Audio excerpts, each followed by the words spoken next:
토요일날 가서 공부하느라 고생이 많은데 일단 오늘 특강은 마지막 시간. 니들도 고생했지만 나도시 토요일날은 아침 9시부터 시작해갖고 밤에 10시에 끝나요.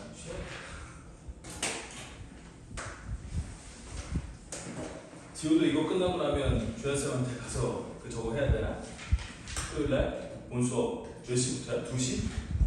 밥 먹고 오면 되겠네.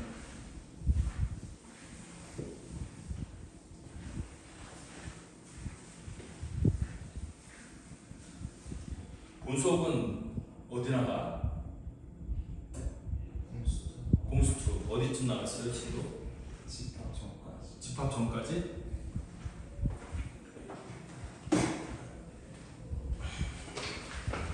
자, 삼각함수요.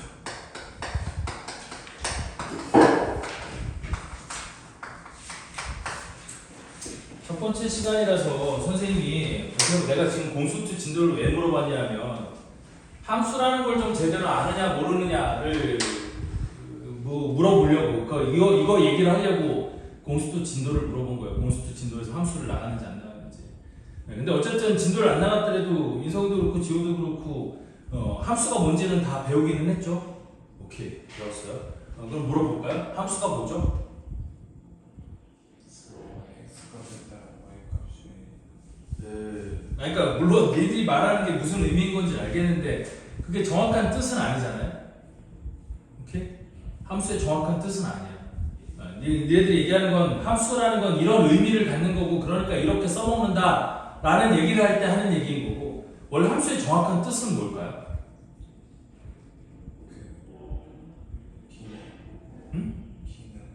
기능? 아니에요. 우리 교과서에 기능이라는 말이 1도 안 나와요. 나는 교과서에 있는 정의를 묻는 거야. 교과서에 뭐라고 되어 있냐면 두 집합 사이의 원소들의 대응 관계라고 나와 있어요. 함수라는 거. 집합이 있는 거야. 두 개의 집합이 있는 거야. 두 집합의 원소들을 일정한 관계에 의해서 기능이 아니라 일정한 관계라는 말이 나오거든. 관계에 의해서 짝을 짓는 거야. 그 짝을 짓는 행위를 원래는 함수라고 부르지 않고 두 개의 집합이 있을 때 그 두 개의 집합의 원소들을 일정한 관계에 의해서 짝을 짓는 걸 대응이라고 해요. 대응. 그리고 그 대응들 중에 우리 X의 집합 X의 원소 하나에 집합 Y의 원소가 오직 하나씩 대응되는 관계를 그걸 함수라고 부른다는 거야. 무슨 말인지 이해되니? 그래서 함수라는 얘기가 나오면 일단 제일 처음 생각해야 되는 건 어떤 집합의 원소를 짝을 짓느냐 이게 가장 중요한 거거든. 예를 들어서 우리 1차 함수라고 중학교 2학년 때 배웠던 1차 함수를 생각해봐.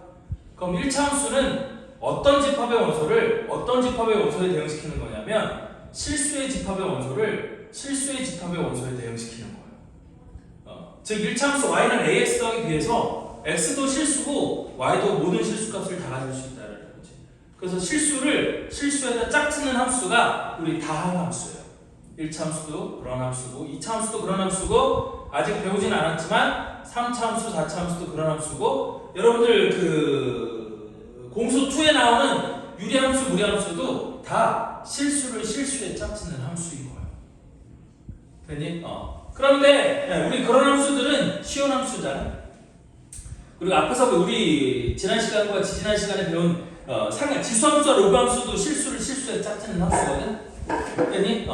그런데 여기는 이 삼각함수도 결론적으로는 실수에 짝짓는 함수기는 해. 삼각함수도.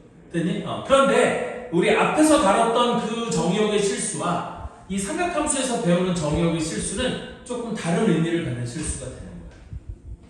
됐어? 자, 그래서 무슨 얘기를 하고 싶은 거냐면 이 삼각함수는 뭐에 짝짓는 함수냐면 각도를 우리 정확하게 얘기하면 부호를 가진 삼각비에 대응시키는 함수를 우리 삼각함수라고 하는 거야. 됐어? 그래서 삼각함수는 우리 각도를 근데 여태까지 각도는 실수값이 아닌 걸 썼잖아. 지금까지는. 그런데 얘를 함수로 바꿔치기 하기 위해서 우리 여러분들 여태까지는 각도를 뭐를 썼어요? 너무 딱딱하지 않게 우리 우리 그 얘기를 해보자. 그거를 우리 뭐라고 부르냐면 60분법에 의한 각도 이렇게 부르는 거거든. 그치? 한 바퀴를 360개로 쪼개서 그 한 개를 1도로 취급하는 거. 물론 근데 1도보다 작은 각도의 단위가 있어요, 없어요? 있어요. 분초라는 단위가 있어요. 여러분들 그 뭐지? 위도 경도를 이용해서 지도에서 지구에 있는 지도에서 위치를 찍을 때 도분초로 표시하는 거 알아요? 위도 경도를? 왜냐면 1도 차이가 우리 위도에서는 위도가 위아래예요, 경도가 위아래예요. 위도가 위아래고 경도가 좌우잖아요. 그럼 위도에서 적도가 0도고 위도 0도고 북극이 위도 90도가 되는 건데 위도 1도 차이가 대충 거리로 어느 정도 차이 나는지 얘기 들어본 적 있어요? 위도 1도 차이가 나도 정확하게 기억 안 나는데 위도 1도 차이가 한 50km 정도 차이가 나거든요. 그러면 그 정확한 데를 팍 찍을 때 위도 몇 도라고만 하면 정확한 위치가 표시가 될까요? 안 될까요? 안 되겠죠. 그래서 위도를 쓸 때 뭐 예를 들어서 위도 이런 식으로 쓰는 거거든. 뭐 우리나라니까 35도, 뭐 10, 5분, 뭐 20, 5초 이런 식으로 쓰는 거거든. 그런데 우리 60분은 1도가 되는 거고 60초 이게 분초인데 단위 이름이 분초인데 우리 60분이 1도가 되는 거고 60초가 1분이 되는 이런 단위. 그래서 이걸 60분법에 의한 각도 이렇게 얘기를 하는 거거든. 이 각도를 쓰는 거야. 그러면 우리 특강 시간이고 여담이니까 60분법이 왜 언제 만들어졌냐면 우리 고대 문명 여러분들 혹시 세계사 배운 적 있나요? 지구의 그러니까 우리 역사상 인류 역사상 처음 생겨난 문명 4대 문명 이런 얘기 들어본 적 있어요? 4대 문명이 어디예요? 이집트, 메소포타미아 또 이집트 또 황하 또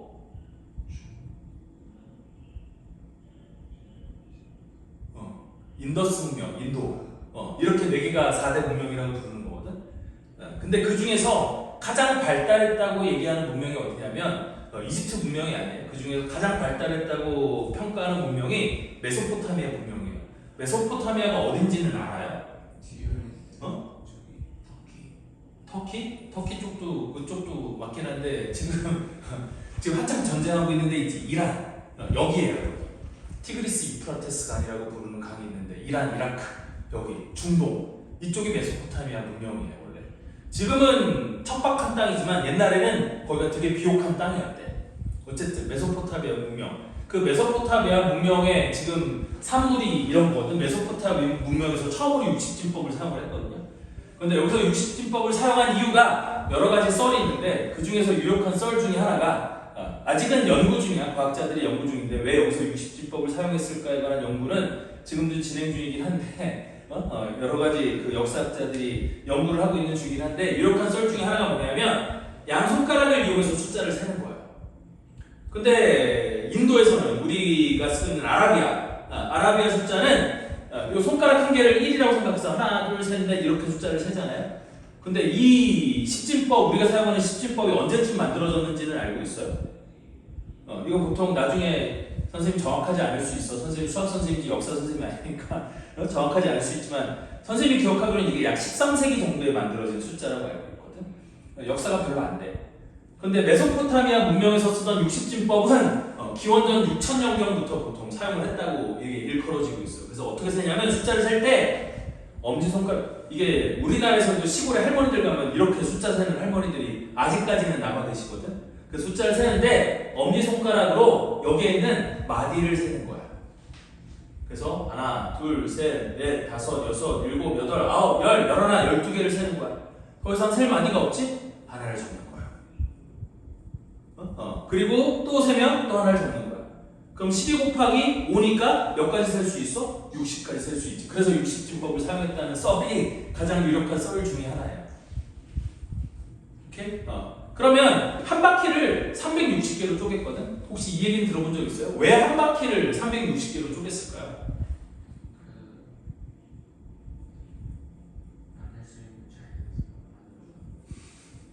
360이 약수가 많아서? 그렇게 생각할 수도 있는데 전혀 그렇지 않아요.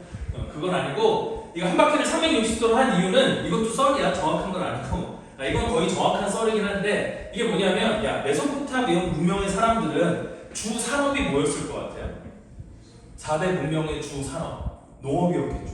그 신석혁명, 그지? 농업에 그러니까 사람들이 돌도끼 들고 맘모스 때려잡고 다니다가 농사를 짓는 방법을 깨달으면서부터 정착을 하기 시작했고 그래서 4대 문명이 시작된 거 아니었어? 배울 길을 그렇게 배우지 않았어? 그래서 이 사람들의 주 산업이 농업이었어요. 그럼 여러분들 농사를 지어본 적은 없겠지만 농사에서 제일 중요한 게 두 가지가 있거든. 뭐하고 뭐냐면 햇빛하고 물이에요. 농사를 지을 때 제일 중요한 건 햇빛과 물이야. 햇빛과 물만 좋으면 물론 땅도 중요하겠지만 땅이 아무리 좋아도 햇빛하고 물이 제대로 없으면 작물이 제대로 자라지 못해. 그래서 햇빛과 물이 제일 중요한 거야. 그럼 물은 그래서 어차피 4대 문명이 강 주위로 생겨나게 된 게 물 때문에 그런 거거든. 그럼 여기서 이제 그러니까 마지막 중요한 게 한 개 남은 게 뭐야? 해예요, 해. 됐니? 그런데 여러분들이 이미 1년은 365일로 계절이 돌아간다는 거 알고 있잖아. 됐니? 그러면 해가 뜨는 고도가 됐니? 해가 뜨는 위치가 1년을 기준으로 바뀌는 거야. 그래서 이 사람들이 해가 뜨는 위치를 기록을 한 거지. 됐니? 그래서 해가 뜨는 위치를 봤더니 오늘은 여기에 떴어? 내일은 이게 지구가 공전을 하기 때문에 해가 뜨는 위치가 조금씩 바뀌거든요. 됐어? 그래서 해가 뜨는 위치가 오늘은 여기서 떴는데 내일은 저기서 뜹니다. 딱 조금 옮겨간 데서 뜨는 거야. 그래서 그 각도를 1도라고 정한 거예요. 그래서 그 사람들은 360일이 1년이라고 본 거지. 그래서 360일 동안 해가 맨날 움직이는 각도를 기록을 한 거야. 그래서 하루 동안 해가 뜨는 그 위치가 바뀐 각도를 1도라고 정하게 된 거예요. 그래서 얘가 한 바퀴 도는 거고 혹시 지구과학을 배웠으면 이 해가 1년 동안 한 바퀴 하늘 위를 이렇게 한 바퀴 도는 이거를 황도라고 부른다는 거 얘기 혹시 들어본 적 있어요? 황도라고 불러요. 황도. 해가 일정한 위치에서 뜨는 게 아니야. 이렇게 한 바퀴 삥 돌아가면서 뜨는 거거든. 동쪽에서 뜨는데 동쪽에 뜨는데 그 뜨는 위치가 조금씩 달라져요. 그래서 그렇게 나눴다는 얘기가 있어요. 자, 그래서 우리는 지금 각도의 단위를 한 바퀴를 360개로 쪼갠 단위를 쓰고 있고 다만 그 단위가 근데 이런 작은 단위가 필요한 이유가 뭐냐면 이 도라는 단위가 연속적이지 못하기 때문이거든.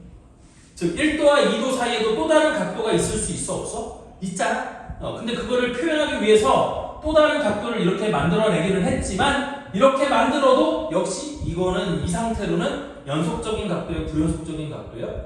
불연속적인 각도지. 즉 1초와 1초 사이에도 어떤 초와 어떤 초 사이에도 분명히 사이각이 있어 없어? 있거든. 무슨 말인지 이해돼?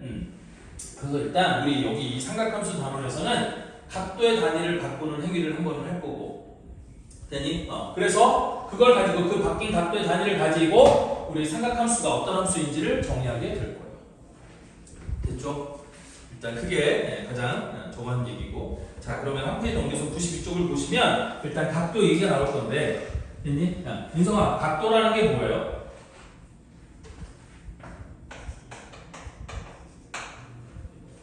각도 원래 우리 국어 시간에 혹은 우리가 일상생활에서 쓰는 각도는 됐니? 회전된 양을 나타내는 단위다 요 정도 생각하면 되거든. 회전한 양, 각도잖아. 돌아간 양, 회전한 양을 나타내는 단위 이걸 각도라고 보는데 그래서 한 바퀴를 360개로 쪼개서 한 개를 1도라고 하는 단위를 우리가 지금 쓰고 있는 거라고 했죠. 근데 수학에서는 각도를 그렇게 얘기하진 않아요. 그런 단위가 각도가 아니야. 그래서 각도라는 건 뭐냐면 수학에서는 이거예요. 위에 써놨으니까 각도라는 건 각의 크기를 각도라고 해요. 우리 수학이니까 용어를 정확하게 정의를 해야 되잖아. 됐니? 그래서 각의 크기를 각도라고 해요. 그럼 각은 뭐예요? 중학교 1학년 과정 1학년 때 배웠었는데 각은 뭐죠? 도형이거든. 각이라는 도형이 있어요. 저 각이라는 도형의 크기를 우리 각도라고 부르는 거야. 됐니? 이 얘기가 왜냐면 지금 시초선 동경 얘기를 하려고 하는 거거든. 시초선과 동경이라는 개념이 되게 중요한 개념이라 그 얘기를 하려고 지금 얘기를 하는 건데 자 우리 각이라는 도형은 어떤 도형이냐면 중학교 1학년 때 이렇게 배웠어요. 한 평면상에서 하나의 점을 출발하는 두 개의 반직선으로 이루어진 도형 얘가 이름이 각이에요. 그럼 나는 이 도형의 크기를 정하고 싶은 거지. 근데 얘가 아까 뭐라고 그랬어? 반직선이라고 했지? 선분이 아니라 반직선이라고 했지? 그럼 반직선이면 길이를 이용해서 이 각의 크기를 나타내는 게 쉬울까요? 어려울까요? 쉽지 않겠죠. 반직선이니까 길이도 없어.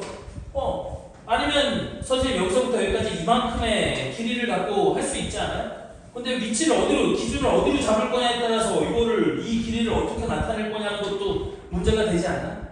그래서 길이를 이용해서 이 각이라는 도형의 크기를 나타내는 게 별로 마땅치 않은 거지. 그럼 이 각이라는 도형, 서로 다른 각이라는 도형은 어떻게 구분이 될 거냐? 이 반직선과 이 반직선이 이 얼마나 벌어졌느냐 이거에 따라서 각이라는 도형은 구분이 되지 않을까? 맞아? 그래서 사람들이 생각하기를 그러면 이 각이라는 도형의 크기는 하나의 반직선이 다른 반직선에서부터 출발해서 얼마나 회전했느냐 이 회전한 양을 이 각이라는 도형의 크기로 정하면 좋겠다라고 얘기를 생각을 한 거야.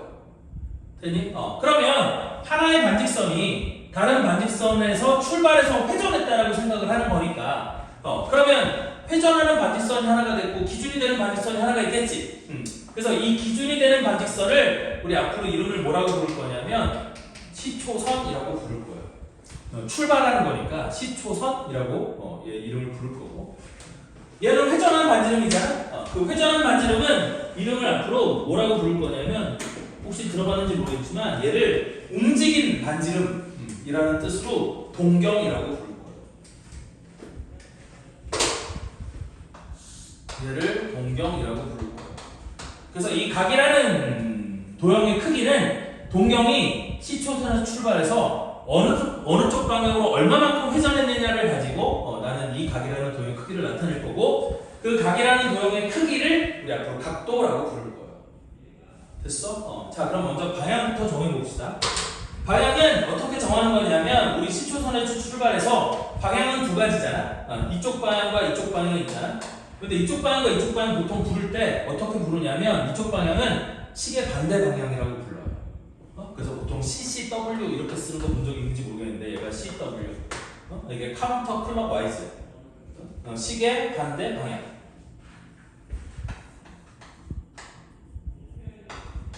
스펠링은 틀릴 수 있는데.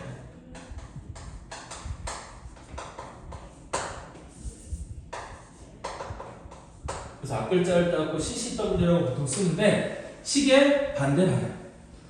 클럭와이즈는 시계 방향. 그래서 시계 반대 방향을 우리 어떤 방향으로 잡을 거고 이걸 플러스 방향으로 잡을 거고 시계 방향을 마이너스의 방향으로 잡을 거야. 이거 왜 이렇게 잡았을 것 같아요? 좌표에서 위에가 양이 와려보긴 하죠. 아까도 얘기했지만 황도에서 해가 이쪽 방향으로 움직여요. 우리 하늘에서 해가 이쪽 방향으로 움직여요. 그런데 해가 이쪽 방향으로 움직이는 건 북반구에서 이렇게 움직여. 메소포타미아가 북반구예요, 남반구예요? 북반구죠. 그리고 수학을 만들 때 처음 수학을 만든 사람들이 북반구에 있는 사람들이 만들었어? 남반구에 있는 사람들이 만들었어? 북반구 유럽에 있는 놈들이 이걸 만들었거든. 그래서 체계가 다 이렇게 돌아가는 거야. 궁금하지 않았어? 좌표 평면이 있을 때 왜 여기가 1, 4면 여기서부터 출발해서 1, 2, 3, 4 이렇게 이름을 붙이는데 1, 2, 3, 4라고 안 붙이고 왜 이쪽으로 1, 2, 3, 4라고 붙였을지 궁금해한 적 한 번도 없어? 왜 시계 반대 방향을 그쪽 방향으로 잡았을까? 이게 다 해가 움직이는 방향이 이쪽 방향이라 그래. 북반구에서 남반구에서는 반대 방향. 하여튼 그래요. 그래서 우리 여기서도 이쪽 방향이 시계 반대 방향이 플러스 방향이고 시계 방향이 마이너스 방향이에요. 됐죠? 그래서 이렇게 나타날 거야. 그래서 여러분들 92페이지에 보시면 시초선과 동형이 나왔고 각의 방향이 나왔어요. 자, 다음 두 번째 이제 일반각이라는 개념을 얘기를 할 건데, 자, 일반각은 뭐냐면 여기 봐봐. 여기 각이라는 이렇게 생긴 도형이 있어. 나는 이 도형의 크기를 나타내고 싶은데 실제 이 동경이 시초선에 출발해서 요만큼 회전했을 수도 있겠지만 되니? 이 각이 꼭 요만큼 회전했다는 보장은 없거든. 되니? 얼만큼 회전했을 수도 있냐면 여기서부터 출발해서 한 바퀴를 돌아서 이만큼 회전했을 수도 있지 않아? 되니? 그러면 실제 여기서부터 여기까지 이 각도를 내가 만약에 60도라고 했다고 해봐. 되니? 그러면 60도라는 각도가 나타내는 각과 한 바퀴를 돌아서 오면 420도, 여기다 360도를 넣으면 420도가 될 거잖아. 그럼 420도라는 각도가 나타내는 각은 똑같아 안 똑같아? 똑같지. 즉 하나의 각을 나타내는 각도가 여러 가지가 있을 수 있겠지. 그걸 우리 뭐라고 부르냐면 일반각, 집합 개념인 거야. 하나의 각을 나타내는 각도는 무수히 많다는 거지. 몇 바퀴를 돌아왔느냐에 따라서 무수히 많은 각이 하나의 각을 나타내는 각도가 되는 거야. 무슨 말인지 이해돼? 우리 그거를 뭐라고 부르냐면 일반각이라고 불러요. 그럼 얘는 이 각도를 어떻게 표현하는 거냐면 이렇게 표현하는 거지. 얘가 360도 곱하기 n 플러스 60도 이렇게 표현을 하는 거야. 이게 일반각이야. 그러면 n에다 0을 집어넣으면 60도가 되는 거고 1을 집어넣으면 420도가 되는 거고 예를 들어서 마이너스 1을 집어넣으면 마이너스 300도가 되는 거거든. 마이너스 300도라는 얘기는 여기서부터 여기까지 300도만큼 회전했다는 뜻이거든. 됐어? 그러면 똑같은 각을 나타내는 여러 가지 각도들을 정수 n을 사용해서 이렇게 나타낼 수 있겠지? 물론 여기서 이제 이렇게 쓰고 여기다 맨 끝에다가 n은 정수 이렇게 써주는 거거든. 그러면 이 각을 나타내는 모든 각도들을 한 방에 이렇게 딱 쓸 수 있는 거지. 이걸 우리 일반각이라고 불러요. 됐어? 그래서 거기 일반각 보면 시초선 OX와 동경 OP가 나타내는 한 각의 크기를 알파도라고 하면 각 XOP의 크기는 360도 곱하기 n 플러스 A도와 같이 알파도와 같이 나타낼 수 있다. 이것을 동경 OP가 나타내는 일반각이라고 한다. 됐어? 우리 각은 하나인데 저 각이라는 도형을 나타내는 각도가 무수히 많다는 거지. 됐니? 그러면 각을 하나 딱 던져주고 야, 이 각의 각도가 얼마야? 라고 물어보면 꼭 0도와 360도 사이에 있는 각만 얘기할 수 없는, 각도만 얘기할 수 없는 거잖아. 여러 가지 각이 있을 수 있는 거잖아. 됐니? 그래서 우리는 이거를 일반각이라고 하고 이 일반각은 정수 n을 이용해 이런 식으로 표현을 한다. 됐어? 이렇게 표현한 각을 일반각이라고 부르는 거예요. 그리고 여기서 알파도는 꼭 0도와 360도 범위에서 택하지는 않는데 보통은 0도와 360도 사이에서 알파도를 택해 이렇게 표현하는 게 일반적이에요. 일반적인 방법이에요. 꼭 그래야 되는 건 아니에요. 무슨 말인지 이해되죠? 자, 그러면 일반각을 했으니까 이제 우리는 이 각이 각도가 종류가 되게 많을 거 아니에요? 됐니? 근데 그 각도를 대략 이게 나중에 이제 이 사분면이라는 건 나중에 삼각함수의 정의 때문에 그러는 건데 이 동경의 위치에 따라 또 각도들을 좀 분류를 할 거예요. 됐니? 그래서 무슨 얘기냐면 동경이 일사분면에 있으면 항상 그리고 이제 우리 봐라. 그러면 여기 동경과 시초선 중에서 어느 게 더 중요한 반직선일 것 같아요? 아니죠. 시초선이 중요한 반직선이죠. 어디를 기준으로 회전했느냐. 즉 동경이 똑같은 위치에 있어도 시초선의 위치에 따라서 각도는 바뀔 수 있지 않니? 되니? 그럼 뭘 통일하는 게 좋을까? 동경은 다 다를 수 있으니까 최소한 시초선이라도 통일하면 좋지 않을까요? 됐어? 그래서 앞으로는 시초선을 어디로 통일을 할 거냐면 X축의 양의 방향을 시초선으로 통일을 할 거예요. 됐니? 좌표 평면이 있을 때 X축의 양의 방향을 항상 시초선으로 통일을 할 거예요. 됐니? 그러면 모든 각들을 X축의 양의 방향이 뭐가 되도록 시초선이 되도록 옮겨놓고 각도를 생각할 거라는 뜻이에요. 됐어? 자, 그래서 우리 좌표 평면이 이렇게 있을 때 항상 원점을 출발하여 그러니까 이 각들을 모든 각들을 다 이렇게 옮겨놓고 볼 건데 얘를 X축의 양의 방향이 시초선이 되도록 옮겨놓을 거고 이때 동경이 1사분면에 있을 수도 있고 1사분면에 있을 수도 있고 2사분면에 있을 수도 있고 3사분면에 있을 수도 있고 4사분면에 있을 수도 있거든. 그때 동경이 1사분면에 있으면 우리는 그 각을 1사분면의 각이라고 얘기를 할 거예요. 제1사분면의 각. 동경이 2사분면에 있으면 제2사분면의 각. 3사분면에 있으면 제3사분면의 각. 4사분면에 있으면 제4사분면의 각이라고 얘기를 할 거고 이 각들을 지금 각도들을 1사분면, 2사분면, 3사분면, 4사분면으로 구분짓는 이유는 뭐냐 하면 나중에 삼각함수를 정의할 때 내가 여기다가 앞에 뭐라고 붙였냐면 부호를 가진 이렇게 얘기를 했거든. 이 부호를 사분면에 따라서 다르게 정의를 할 거예요. 됐어? 그래야지만 이 각에 대한 삼각함수 값이 저게 함수로서의 의미를 가지려면 이 동경의 위치에 따라서 삼각함수의 부호를 적절히 정의를 해야 되기 때문에 그것 때문에 사분면의 각을 일단 구분을 할 거예요. 됐니? 이게 구분한 이유는 없거든? 근데 이거를 구분을 할 거고 그러면 사분면에 속하지 않는 각도 있겠지? 어떤 각이 있어요? 요각 시초선이랑 동경이 똑같아. 그치? 그 다음에 시초선이랑 y축의 양의 방향이 똑같아. 시초선이랑 여기가 똑같아. 시초선이랑 여기가 똑같아. 이렇게 되는 거지. 되니? 그러면 이 각은 뭐라고 부를 거냐면 영각 이렇게 부를 거야. 영각 없어. 각도가 0이야. 되니? 그러면 1사분면의 각이 아니라 얘는 이름을 그냥 0이라고 하면 돼. 뭐 영각이라는 표현보다 그냥 0이라고 하면 되는 거고. 다음 이 각은 앞으로 뭐라고 부를 거냐면 이거는 직각이라고 부를 거야. 됐어? 이름이 직각. 얘는 1사분면의 각도 아니고 2사분면의 각도 아니야. 그럼 직각은 이 정도 되는 각을 얘기하는 거야. 되니? 그럼 혹시 이 각은 이름 알아요? 평각이에요. 평각.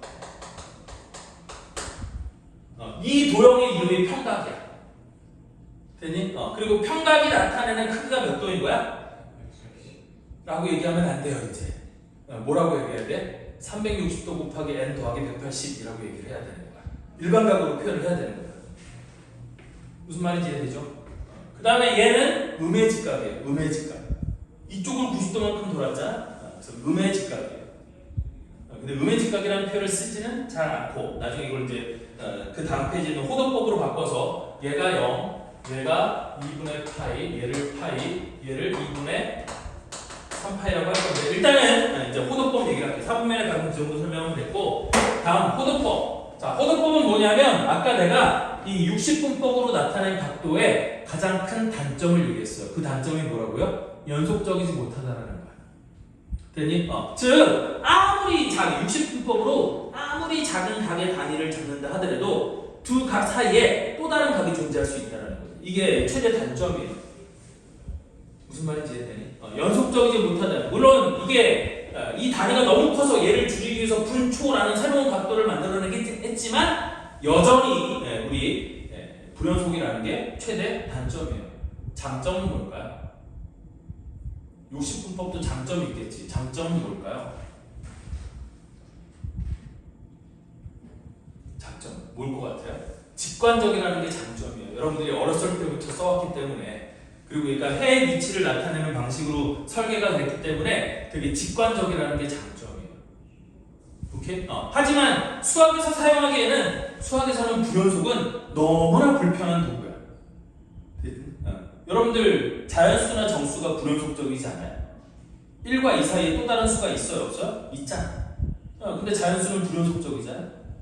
되니? 그러니까 자연수를 정의역으로 하는 함수를 만들면 의미는 있겠지만 되게 불편한 함수가 되는 거야. 그리고 자연수를 정의역으로 하는 함수를 우리 이름을 뭐라고 부르냐면 그걸 수열이라고 부르는 거거든. 그래서 뒤에 수열, 이 수원 마지막에 수열인데 수열도 함수야 얘들아. 자연수, 정의역이 자연수인 함수를 수열이라고 부르는 거야. 그래서 물론 그 의미를 걔도 의미를 갖기는 하지만 얘가 결코 편한 도구는 아니에요. 됐어? 그러면 이 각도를 연속적으로 표현할 수 있는 방법을 생각을 한 거지. 되니? 그래서 수학자들이 생각하기에 이 각도를 어떻게 하면 연속적으로 만들어낼 수 있을까라는 고민을 하다가 이거를 생각을 한 거야. 그러면 얘는 이 각도가 어떤 의미를 갖는지를 생각해 봤더니 어차피 반지름의 길이에 상관이 없을 테니까 내가 여기다가 원을 하나 그려요. 반지름의 길이가 R인 원을 하나 그려요. 그럼 여기다가 시초선을 그린 다음에 원의 크기에 상관없이 얘가 이 시초선으로부터 이 동경이 돌아가는 각도를 나타내고 싶은 거잖아. 그럼 이 동경이 돌아가는 각도를 나타내는 걸 하려고 봤더니 얘가 두 가지가 있거든.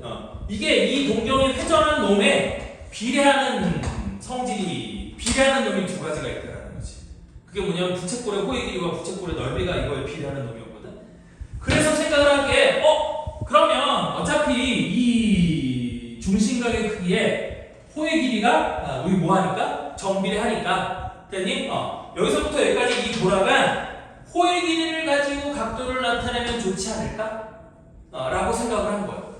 되니? 그래서 이 호의 길이를 가지고 각도를 나타내는 방법을 호도법이라고 부르는 거야. 호의 길이로 각도를 나타내는 방법. 호도법. 됐어? 그래서 이 호의 길이의 반지름에 대한 비율, 우리 앞으로 뭐라고 할 거냐면 그걸 호도법으로 나타내는 각도라고 얘기를 할 거고 걔를 우리 수학에서는 라디안이라고 얘기를 해요. 됐어? 그래서 우리 요 반지름의 길이가 r일 때 반지름의 길이가 r일 때 이 호의 길이를 구해봤더니 호의 길이가 l이었어. 되니? 그리고 이때 이 중심각 크기를 세타라고 하면 앞으로 이 세타를 어떻게 표현하겠다는 얘기냐면 우리 호의 길이 l을 반지름의 길이 r로 나는 걸 세타로 정의하자.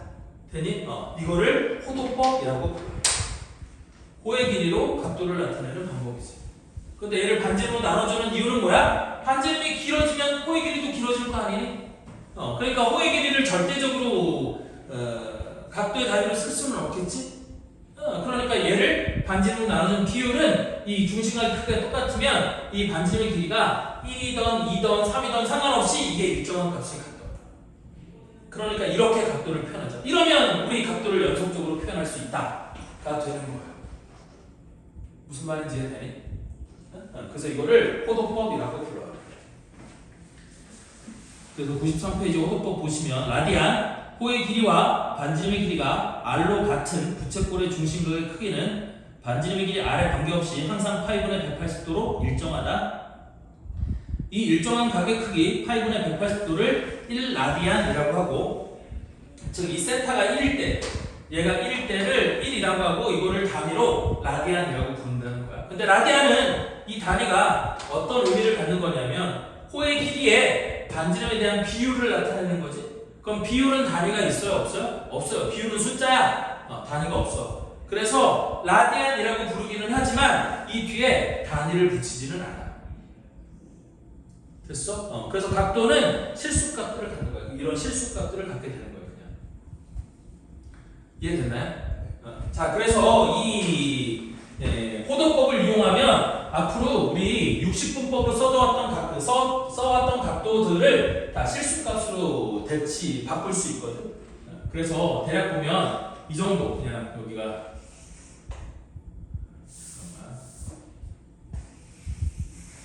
반지름의 길이가 1인 원. 지금 반지름의 길이가 1인 원일 때 호의 길이가 바로 각도가 되는 거겠지.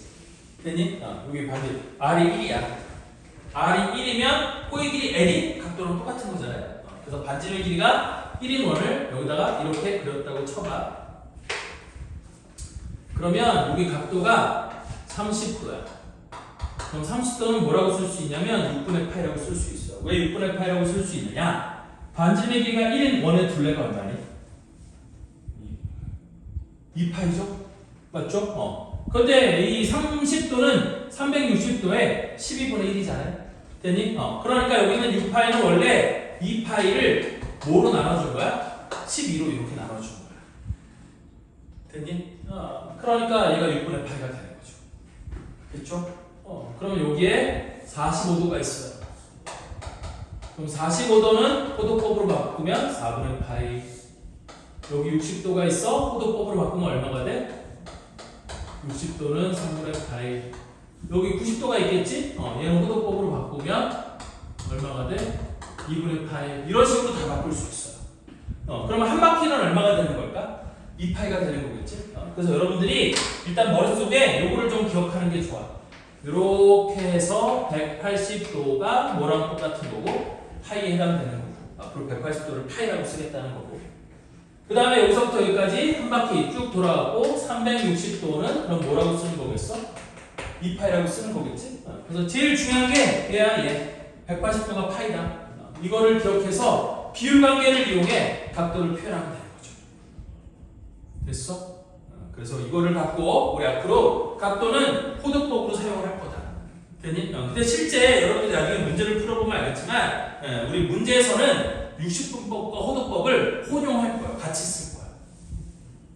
됐니? 즉 그 학교 시험이나 모의고사에 60분법으로 각도를 줄 수도 있고 이전처럼 우리 이 호도법을 배우기 이전처럼 30도, 45도, 60도 이렇게 각을 줄 수도 있고 됐니? 아니면 호도법을 이용해서 3분의 파이, 4분의 파이, 6분의 파이 이렇게 줄 수도 있어요.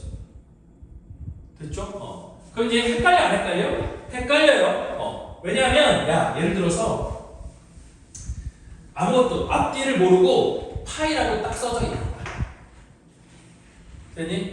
그럼 파이라고 써져 있으면 얘는 우리 뭐를 나타낼 수도 있고 길이를 나타낼 수도 있고요. 다음 뭐를 나타낼 수도 있고 넓이를 나타낼 수도 있고 그 다음에 뭐를 나타낼 수도 있어?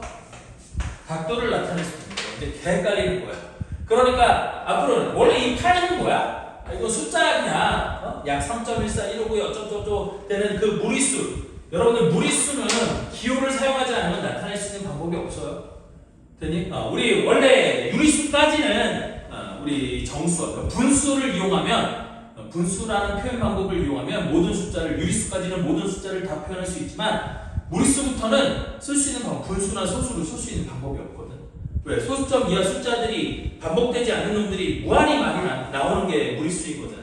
그러니까 기호를 이용하지 않으면 표현할 수 없는 거고 파이는 원주율이라고 하는 무리수를 쓸 수 있는 유일한 방법이에요. 그래서 초등학교 때까지는 문자를 못 사용하니까 파이라는 기호 대신에 뭐를 썼었어? 3.14라는 근사값을 썼었잖아요. 근데 이제는 중학교, 고등학교가 되면 정확한 값을 써야 되는 게 맞으니까 원주율로 파이라는 문자를 사용하는 건데 얘는 문자를 쓰기는 하지만 얘는 숫자로 우리가 분수나 소수로 이 수를 나타낼 수 있는 방법이 없기 때문에 저런 기호를 사용하는 것 뿐인 거지 파이는 원주율에 해당되는 수인 거거든. 됐니? 그럼 제가 수이기 때문에 우리 뭐 길이나 넓이, 각도 등등을 나타내는 거다 이렇게 되는 거예요. 됐죠? 그래서 얘가 호도법이다. 그래서 호도법으로 앞으로 각도를 표현할 때 선생님이 호도법을 막 섞었을 거야. 문제에서도 그렇지만 60분법과 이 호도법을 막 섞어서 쓸 거예요. 무슨 말인지 이해되죠? 그래서 이렇다.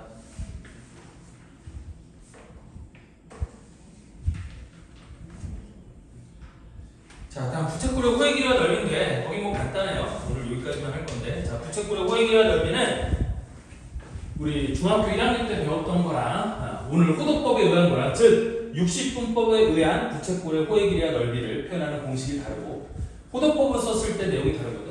어느 게 더 간편할 것 같아요? 호도법이 훨씬 간편해요. 자, 그래서 우리 중학교 때 배우기를 중심각의 크기가 x, 도 이제 60분법으로 나타내고요. 반지의 길이가 r, 호의 길이가 l, 부채꼴의 넓이를 s라고 할 때 우리 l은 뭐가 된다라고 했냐면 2파이 r 곱하기 360분의 x가 되는 거라고 했고 부채꼴의 호의 부채꼴의 넓이도 파이 r 제곱 곱하기 360분의 x 이게 우리 60분법으로 표현된 부채꼴의 호의 길이와 넓이였다면 됐니? 물론 이때도 뭐를 했었어? s가 2분의 1 r 곱하기 l이 된다? 이건 중학교 1학년 때도 배웠었어요. 됐죠? s와 l 사이의 관계가 이렇게 된다는 건 배웠었는데 일단 이제 호도법으로 바꿀 거야. 그래서 반지의 길이가 r 호도법으로 나타낼 때는 얘가 숫자로 나타나지는 거니까 그냥 이렇게 세타라고 쓸 거야. 세타도 단위가 없어. 얘는 도라는 단위가 있지만 얘는 단위가 없어. 됐어? 그리고 부채꼴의 호의 길이를 l 넓이를 s라고 하면 l은 뭐가 되고 r 세타가 되는 거고 s는 2분의 1 r 제곱 세타가 된다. 그 다음에 마찬가지로 s는 2분의 1 r과 똑같다. 이게 호도법으로 나타냈을 때 부채꼴의 호의 길이와 넓이를 구하는 공식이 되는 거예요. 무슨 말인지 이해되지? 여기서 이거였잖아. 세타의 정의가 r분의 l이었잖아. 그럼 양변에 r을 곱하면 l은 r 세타가 되는 거 맞니? 맞죠? 그리고 2분의 1 r l이라는 관계는 원래 성립하는 부채꼴에서 r과 l 사이에 원래 관계가 성립하는 거니까 s는 이렇게 나타낼 수 있겠어요? 그러면? 맞아요? 그래서 앞으로는 이렇게 할 거다. 즉 호도법으로 나타내면 부채꼴의 호의 길이와 넓이를 구하는 게 엄청 편해진다. 됐나요? 여기까지 오늘 수업을 할 거예요. 오늘 여기까지만 하고 뒤에 삼각함수의 정의 한 10분 정도가 남았으니까 일단 정의까지만 얘기하고 다음 시간에 정의 한 번 더 얘기하고 할게요. 됐어? 그래서 삼각함수는 어떻게 정의를 할 거냐면 이렇게 정의를 할 거예요. 삼각함수는 여기에 반지의 길이가 1인 원이 있어서 아니 r인 원이니까 이렇게 반지의 길이가 r인 원이 있어. 됐니? 그래서 시초선은 항상 어디라고 했지? 여기가 시초선이라고 했지? 그 다음에 예를 들어서 동경이 이쯤 있었다고 쳐보자. 이게 동경이라고 해봐. 근데 이 동경이 반지름 길이가 R인 1과 만나는 점의 좌표를 x, y라고 한번 해볼게요. 됐니? 그리고 이 동경이 나타내는 각도 중에 우리 0과 2파이 사이에 있는 각도 하나, 여기서부터 여기까지를 세타라고 한번 해봅시다. 됐니? 이때 삼각함수의 정의는 뭐냐면 어차피 삼각함수는 사인, 코사인, 탄젠트 세 개만 정의를 할 거예요. 근데 삼각함수는 이것만 있는 게 아니야. 우리 사인의 역수인 코시컨트라는 놈도 있고, 코사인의 역수인 시컨트라는 함수도 있고, 탄젠트 역수인 코탄젠트라는 함수도 있거든. 그건 나중에 미적분 2라는 과목에 가면 배울 거고요. 일단 여기 우리 대수에서는 요 세 개 함수만 정의를 할 건데, 우리 사인 세타를 어떻게 정의를 할 거냐면, 자 봐라. 원래 이 사인은 삼각비예요. 맞죠? 삼각비예요. 사인의 어원이 뭔지 알아요? 코사인의 어원이 뭔지 혹시 알아요? 사인의 어원은 뭐냐면 이거야. 우리 탄젠트의 어원이 탄젠트라는 말의 뜻이 저기 기울기라는 뜻을 갖는 거거든. 됐어? 그래서 우리 원래 이렇게 그러니까 이게 고대 그리스 시절부터 써오던 사인, 코사인, 탄젠트가 고대 그리스 시절에 생겨난 건데, 됐니? 우리 탄젠트라는 말의 어원이 밑변에 대한 우리 뭐의 높이? 높이의 비율을 탄젠트 이거를 기울기라는 말의 어원이에요. 탄젠트가. 사인은 뭐냐면 빗변의 높이에 대한 비율. 이게 사인의 어원이거든. 됐니? 그러면 코사인은 뭐냐면 앞에 코가 붙었잖아. 그럼 나는 이 각도에 대한 사인 값인데 코사인은 얘랑 이거 보각이라고 부르는데 이거에 대한 사인 값을 코사인이라고 부르는 거야. 그럼 각도가 얘가 기준각이 되면은 이론분의 이론이 사인이 되잖아. 그러니까 코각의 사인이야. 코각의 사인. 코가 그러니까 그 90도에서 뺀 각, 그걸 보각이라고 부르는 겁니다. 그러니까 그런 어려운 말들은 알 필요 없고 어쨌든 그래서 코사인이 이렇게 되는 거라서 우리 얘가 사인, 코사인, 탄젠트는 삼각비라는 말이에요. 원래 삼각비가 맞는 거예요. 근데 이거를 함수로 확장을 시키려고 하는 거예요. 지금 함수로 확장을 시키려고 하는 거야. 왜? 삼각비는 됐니? 삼각비는 삼각형의 비율을 나타낼 수 있는 삼각형의 세변의 비율을 나타내는 굉장히 편리한 도구이기는 하지만 삼각비는 치명적인 단점이 하나가 있어요. 뭐가 치명적인 단점이냐면 직각삼각형에서만 정의가 되는 거니까 저 세타가 예각일 때만 사인, 코사인, 탄젠트를 정의할 수 있다라는 삼각비는 이게 약점이거든. 되니? 근데 우리는 그 약점을 보완하기 위해서 그 약점을 상쇄시키기 위해서 모든 실수 세타에 대하여 이제 우리 일반각을 생각했으니까 세타가 이런 것만 있는 게 아니라 한 바퀴 돌아서는 것도 있고 또 돌아서 또 돌아 그러면 이 세타가 모든 실수값들을 다 가질 수 있게 만들 수 있잖아. 동경 위치에 따라서 이 세타는 모든 실수값들을 가질 수 있지 않겠니? 그럼 그 모든 실수 세타에 대해서 사인, 코사인, 탄젠트를 새롭게 정의를 할 필요가 있는 거지. 왜? 이 세타는 지금 예각이 아니잖아. 그럼 여기 직각삼각형을 만들 수가 없지? 저 세타가 한 내각이 되는 직각삼각형이 존재할 수는 없는 거잖아. 그럼 저 세타에 대해서 사인, 코사인, 탄젠트를 어떻게 정의를 할 거냐? 이렇게 정의를 할 거라는 거야. 뭘 갖고? 좌표를 가지고. 이 동경 위에 점의 좌표를 가지고 우리 사인 세타는 루트 x제곱 더하기 y제곱 분의 y, 코사인 세타는 루트 x제곱 더하기 y제곱 분의 x, 탄젠트 세타는 x분의 y로 정의를 이렇게 할 거야. 자, 이게 사인, 코사인, 탄젠트라는 이름이 붙는 이유는 뭐냐면 항상 시초선은 여기 있었지. 되니? 그러니까 내가 이 동경에다가 시초선의 연장선에다가 수선해가를 내려왔고 이렇게 삼각형을 만들면 되니? 우리 여기서부터 여기까지의 길이가 뭐가 되는 거냐면 루트 x제곱 더하기 y제곱이 될 거고 여기서부터 여기까지의 길이는 y의 절대값 마이너스 y가 되는 걸 거거든. 그 다음에 여기서부터 여기까지의 길이는 뭐가 돼? x가 되는 걸 거잖아. 여기도 마이너스 x겠죠? x가 음수니까. 그러면 요 놈은 r분의 y r분의 y가 되는 거야. 이거분의 이거가 되는 거니까 요 각도에 대한 사인 값을 얘기하는 거지. 되니? 다만 얘를 왜 좌표를 갖고 정의를 하는 거냐면 그러면 이 동경이 이 3, 4분면에 있느냐 2, 4분면에 있느냐 1, 4분면에 있느냐 4, 4분면에 있느냐에 따라서 x, y 값의 부호가 바뀔 거잖아요. 그러니까 이렇게 정의를 해오면 만약에 동경이 3, 4분면에 있다라고 하면 이 사인 값은 플러스가 되겠어? 마이너스가 되겠어? 마이너스가 되겠지. 밑에 루트 x제곱 더하기 y제곱 무조건 양수인데 y가 음수니까 얘는 음수가 되지 않겠니? 그 다음에 얘도 음수고 얘는 양수가 되는 거 아니니? 즉 이런 식으로 정의를 하면 이 동경이 어느 사분면에 있느냐에 따라서 사인값, 코사인 값이 적절하게 부호를 나눠 갖는 거거든. 되니? 그러면 이 세타가 어떤 사분면에 이 동경이 어떤 사분면에 있던 상관없이 이 사인, 코사인, 탄젠트 이 순서쌍이 딱 유니크해진 거야. 딱 하나로 딱 정해지는 거야. 되니? 그러니까 내가 사인, 코사인, 탄젠트의 값을 알면 이 세타가 몇 사분면에 있는 각인지를 알 수 있게 되는 거지. 그러면 이 모든 실수 세타에 대해서 삼각함수를 예쁘게 정의할 수 있는 거고 그 의미도 그대로 갖고 가는 거야. 무슨 말인지 이해되나요? 이게 삼각함수의 정의입니다. 그래서 그 삼각함수의 정의가 몇 페이지에 써 있냐면 92페이지에 써져 있는 거 아니 92페이지라는데 얘가 98페이지에 써져 있는 거고 그 다음에 삼각함수 값의 부호도 오른쪽에 있는 게 왜 그렇게 정의가 이렇기 때문에 부호가 이렇게 결정이 되는 거예요. 맞죠? 여기 봐봐. 사인 값이 양수인 건 얘가 양수가 되는 건 y 값이 양수인 거잖아. 그럼 y 값이 양수인 건 얘 위에겠지? 맞죠? 그러니까 1사분면과 2사분면에서 사인 값은 양수가 되는 거야. 자, 그럼 코사인 값이 양수가 되는 건 어디겠어? x좌표가 양수인 거. 밑에 건 무조건 양수인데 얘가 양수인 거 이거의 오른쪽. 되니? 그래서 1사분면과 4사분면에서 코사인 값은 양수가 되는 거고 2사분면과 3사분면에서는 음수가 되는 당연한 결과겠죠? 그럼 탄젠트 값은 어떻게 되겠어? x랑 y 값의 부호가 같으면 양수, 다르면 음수지. 되니? 그러니까 여기 1사분면은 사인, 코사인, 탄젠트가 다 양수. 2사분면은 뭐만 양수야? 사인만 양수. 3사분면은 탄젠트만 양수. 4사분면은 코사인만 양수거든.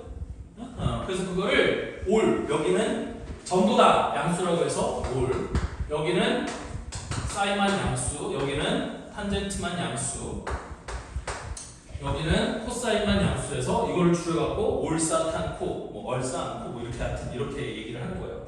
교재 되니? 근데 그거 굳이 외울 필요? 아니 외우면 좋지. 나중에 문제를 풀 때 이거를 또 x가 y가 양수냐 음수냐 매번 이거를 머릿속에 따져서 논리적으로 따지는 건 너무 시간이 걸리는 거니까 올사탄코 이렇게 그냥 외우는 거야.